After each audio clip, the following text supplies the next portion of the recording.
4 सितंबर 1987 की वो सुबह, राजस्थान का सीकर जिला और एक छोटा सा गांव देवराला। पूरा गांव ढोल नगाड़ों की गूंज से कांप रहा था। लोग किसी उत्सव के लिए नहीं, बल्कि एक 18 साल की लड़की को उसके मृत पति की चिता पर जिंदा बिठाने के लिए आगे बढ़ रहे थे। भारत में सती प्रथा को साल 1829 में ही कानूनी तौर पर खत्म कर दिया गया था, लेकिन आज़ादी के दशकों बाद 1987 में जो कुछ भी देवराला गांव में हुआ, उसने पूरी दुनिया को हिलाकर रख दिया।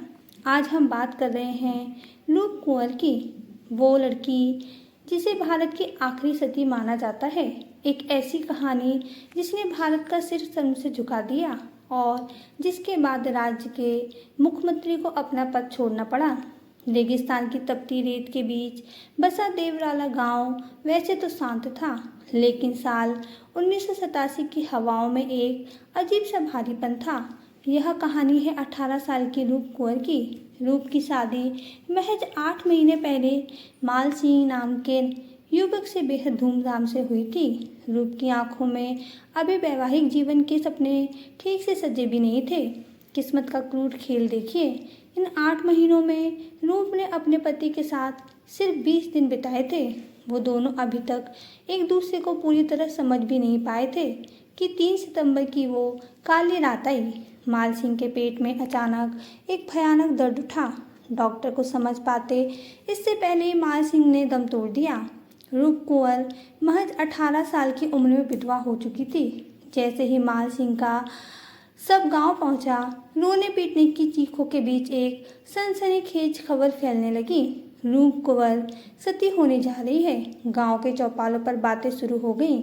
कुछ लोग इसे पति के प्रति अटूट प्रेम का नाम दे रहे थे, तो कुछ इसे एक सोची समझी साजिश कह रहे थे।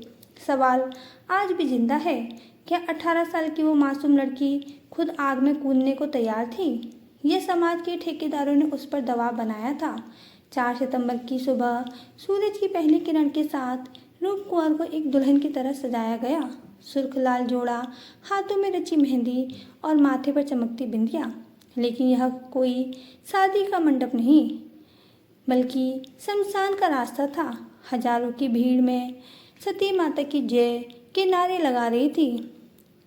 रूप के हाथ में एक नारियल था और आंखों में एक अजीब सा सन्नाटा था। भीड़ के उस उन्मादी शोर में उस 18 साल की लड़की की सिसकियां जैसे पूरी तरह दब चुकी थी। जैसे जैसे रूप कुंवर की चिता के पास पहुंच रही थी, मंजर और भयानक हो रहा था।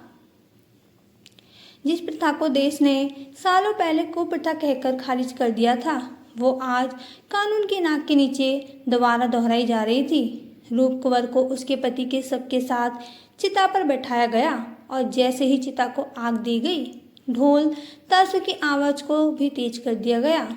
ढोल को इतना तेज बजाने का सिर्फ एक ही मकसद था, ताकि जलती हुई रूप कुंवर की चीखें किसी के कानों तक ना पहुंच सके।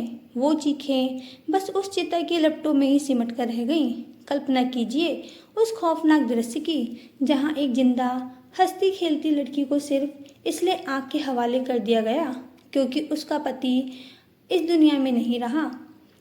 देवराला की उस चिता से जो धुआं उठा, उसकी तपिश सीधे दिल्ली पहुंची। इंटरनेशनल मीडिया ने भारत की छवि पर गंभीर सवाल खड़े किए।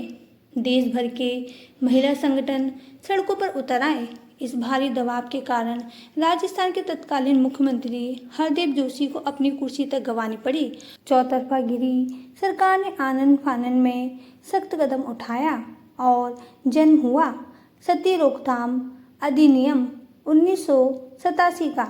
आज भी देवराला में उस जगह पर एक चबूतरा बना हुआ है।